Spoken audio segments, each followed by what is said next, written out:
আসসালামু আলাইকুম প্রিয় পরীক্ষার্থী বন্ধুরা, তোমাদের ইতিহাস প্রথম পত্র এবং দ্বিতীয় পত্র পরীক্ষার পূর্ব মুহূর্তে তোমাদের জন্য কিছু সাজেশন নিয়ে আসলাম।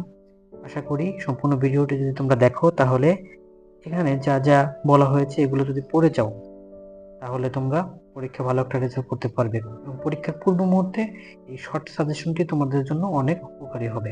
ইতিহাস প্রথম পত্রের রচনামূলক প্রশ্নের দিকে যদি আমরা তাকাই তাহলে রচনামূলক প্রশ্নে আমাদের প্রথম অধ্যায় থেকে ইউরোপীয়দের আগমন, ইংরেজ আধিপত্য প্রতিষ্ঠা, পলাশির যুদ্ধ এবং বক্সারের যুদ্ধের কারণ ও ফলাফল নিয়ে নিয়মিত প্রশ্ন করা হয়। তাহলে প্রথম অধ্যায়টা রচনামূলক প্রশ্নের জন্য গুরুত্বপূর্ণ।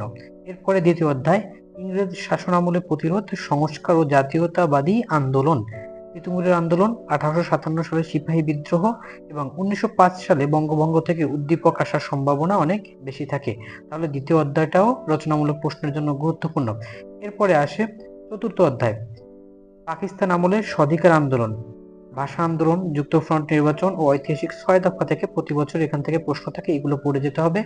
এরপরে পঞ্চম অধ্যায় পূর্ব পাকিস্তানের স্বাধিকার থেকে স্বাধীনতা এবং এই অধ্যায়ে 69-এর গণ অভ্যুত্থান এবং 70 সাধারণ নির্বাচন থেকে প্রায় রচনামূলক প্রশ্ন আসে।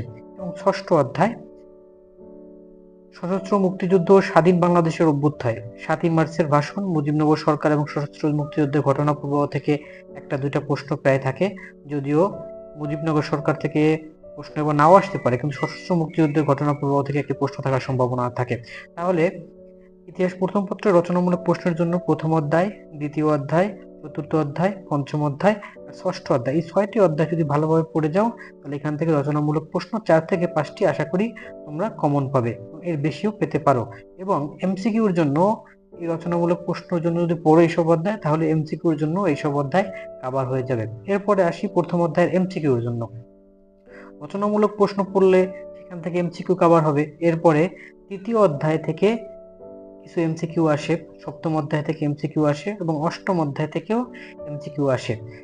তাহলে এমসিকিউর জন্য রচনামূলক প্রশ্নগুলো যদি পড়ে যাও এবং সাথে তৃতীয়, সপ্তম এবং অষ্টম অধ্যায়ের কিছু খুঁটিনাটি বিষয়, যেরকম তৃতীয় অধ্যায়ের 1909, 1919 এবং 1935 সালে যে প্রতিষ্ঠিত লীগ প্রতিষ্ঠা, বিভিন্ন সালের আইন, এই সাল ভিত্তিক যে তথ্যগুলো আছে। সপ্তম অধ্যায়ে মুক্তিযুদ্ধে বিভিন্ন পরাশক্তির ভূমিকা, ভারত, সোভিয়েত ইউনিয়ন, যুক্তরাষ্ট্র, তারপর কনসেপ্ট ফর বাংলাদেশ ইত্যাদি থেকে এমসিকিউ আসে। অষ্টম অধ্যায়ে 1972 সালের সংবিধানের মূলনীতি, বঙ্গবন্ধুর স্বদেশ প্রত্যাবর্তন এবং বাকশাল গঠনের সুনির্দিষ্ট তারিখ, ডেট, এগুলো থেকে এমসিকিউ আসতে পারে। তাহলে এইগুলো যদি পড়ে যাও তাহলে এগুলো এমসিকিউর জন্য গুরুত্বপূর্ণ হবে। এরপরে আসি ইতিহাস দ্বিতীয় পত্র, আধুনিক বিশ্বের ইতিহাস।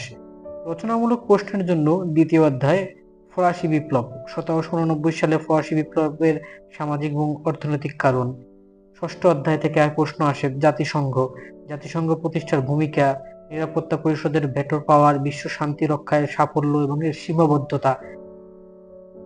তারপরে পাশাপাশি তৃতীয় অধ্যায় থেকে এখানে প্রশ্ন আসে প্রথম বিশ্বযুদ্ধ এবং লিগ অব নেশন, প্রথম বিশ্বযুদ্ধের কারণ এবং জার্মানির উপর চাপানো ভার্সাই চুক্তির অপমানজনক শর্তাবলী। পঞ্চম অধ্যায় থেকে প্রশ্ন আসে হিটলার এবং মুসলিনের উত্থান এবং দ্বিতীয় বিশ্বযুদ্ধ। এবং এই দ্বিতীয় পত্রের প্রথম অধ্যায় থেকে প্রশ্ন আসে ইংল্যান্ডের শিল্প বিপ্লব ঘটায় কারণ এবং এর সামাজিক অর্থনৈতিক কুফল। তাহলে ইতিহাস দ্বিতীয় পত্রের রচনামূলক প্রশ্নের জন্য তোমরা প্রথম অধ্যায়, দ্বিতীয় অধ্যায়, তৃতীয় অধ্যায় এবং পঞ্চম ও ষষ্ঠ অধ্যায়, এই কয়টা যদি অধ্যায় পড়ে যাও তাহলে এখান থেকে আশা করি রচনামূলক প্রশ্ন তোমাদের কমন পাওয়া যাবে। তবে এই সব অধ্যায় থেকে যদি তোমরা রচনামূলক প্রশ্ন পড়ো সাথে সাথে এখান থেকে তোমাদের এমসিকিউর জন্য কভার হয়ে যাবে। এর পাশাপাশি এমসিকিউর জন্য তোমরা চতুর্থ অধ্যায়, সপ্তম অধ্যায় এবং অষ্টম অধ্যায়, এই 3টি অধ্যায় আরো ভালোভাবে একটু এমসিকিউর জন্য পড়বে। বিশেষ করে চতুর্থ অধ্যায়ের 1917 সালের রুশ বিপ্লবের তারিখ, লেনিনের নীতি, সপ্তম অধ্যায়ের সানাইয়ের যুদ্ধ, তারপরে অষ্টম অধ্যায়ের মহাত্মা গান্ধীর বিভিন্ন আন্দোলন ইত্যাদি থেকে খুঁটিনাটি যদি পড়ে যাও তাহলে আশা করি এমসিকিউর জন্য ইতিহাস দ্বিতীয় পত্র তোমাদের এই অধ্যায়গুলো পড়লেই হবে।